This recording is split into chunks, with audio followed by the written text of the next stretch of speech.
안녕하세요. 8월 31일 큐티 가이드 시작하도록 하겠습니다. 1번입니다. 여호와께서 모세에게 주시겠다고 하신 것은 무엇입니까? 12절인데요. 여호와께서 모세에게 이르시되 너는 산으로 올라 내게로 와서 거기 있으라. 내가 그들을 가르치도록 내가 율법과 계명을 친히 기록한 돌판을 내게 주리라.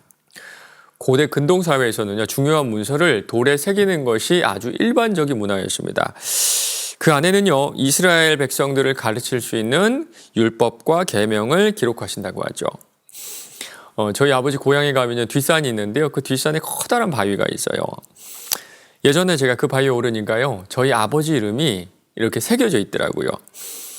여쭤보니까 아주 어릴 때 친구들하고 산에 올라가서 거기에 당신의 이름을 새기셨다고 하는데요. 약 한 70년이 흘러도 그 이름이 그대로 그 산의 바위에 그대로 있는 것을 본 적이 있습니다. 돌에 새겨주셨다는 거는요, 그 당시 문화이기도 했지만 정말 이스라엘 백성들이 잊지 않기를 바라는 그런 마음이 있지 않았을까라는 생각이 들기도 해요. 그런데 신약시대를 사는 우리에게는요, 가지고 다니기 힘든 돌판이 아니라 언제든지 가지고 다니고 꺼내볼 수 있도록 하나님의 말씀 우리의 마음판에 새겨주셨다고 했어요. 예레미야 31장 33절입니다. 그러나 그날 후에 내가 이스라엘 집과 맺을 언약은 이러하니 곧 내가 나의 법을 그들의 속에 두며 그들의 마음에 기록하여 나는 그들의 하나님이 되고 그들은 내 백성이 될 것이라 여호와의 말씀이니라. 날마다 우리의 마음에 새겨두신 그 말씀을 꺼내서 읽으시길 바랍니다. 2번입니다. 모세와 함께 여호와의 산으로 오른 자는 누구입니까? 하는데요. 13절입니다. 모세가 그의 부하 여호수아와 함께 일어나 모세가 하나님의 산으로 올라가며. 여호수아를 모세의 부하라고 나오는 첫 번째 구절인데요. 부하 그러면요, 밑에 사람을 좀 가리키는 말이죠. 그런데 여기서는요, 밑에 사람, 나를 돕는 사람 그런 뜻보다는요, 누가 모세의 사역을 계승할지 보여주는 그런 장면이라고 생각하시면 좋을 것 같습니다. 3번입니다. 모세가 하나님의 산에 올라 얼마 기간 동안 머물렀습니까? 18절입니다. 모세는 구름 속으로 들어가서 산 위에 올랐으며 모세가 40일 40야를 산에 있으니라. 40일 동안이죠. 그동안 모세는요, 구름 속으로 들어가서 하나님의 임재를 경험합니다. 반대로 이스라엘 백성은 40일 동안 모세의 부재를 경험하게 되죠. 그러고 보면 성경에는요, 40이라는 숫자가 참 많이 나오는 것 같습니다. 노아의 홍수 때도 40일 동안 주야로 비가 왔고요. 요나도 40일 동안 40일 후에 있을 멸망을 선포를 하게 되죠. 예수님은요, 40일 금식하셨고요. 부활하신 후에는 40일 동안 이 땅에 머무시면서 제자들에게 당신을 보여주셨습니다. 종합해 보니까요, 40일은요, 성경에 나온 40일은요, 준비의 기간이고 훈련의 기간이 아닌가라는 생각이 들어요.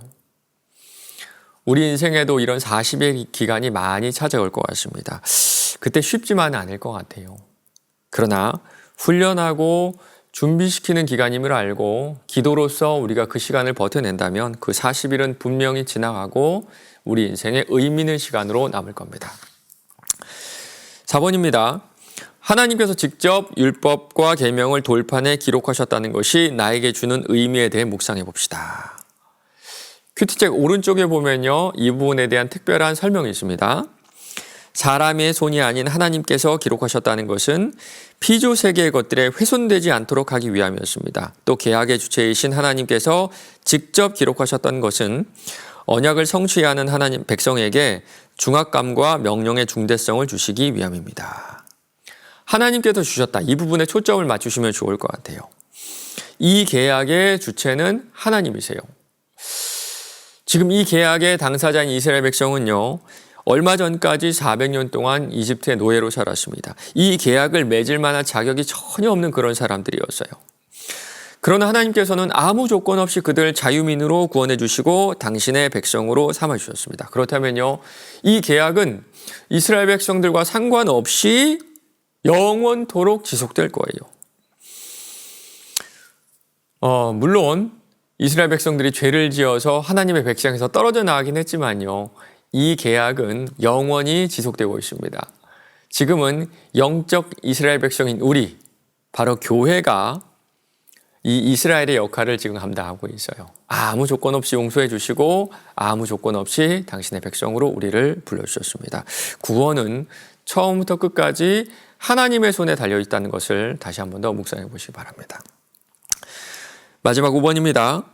필체로 기록된 하나님의 말씀이 주는 영적 무게가 남다를 때가 있었다면 언제였는지 생각해 봅시다.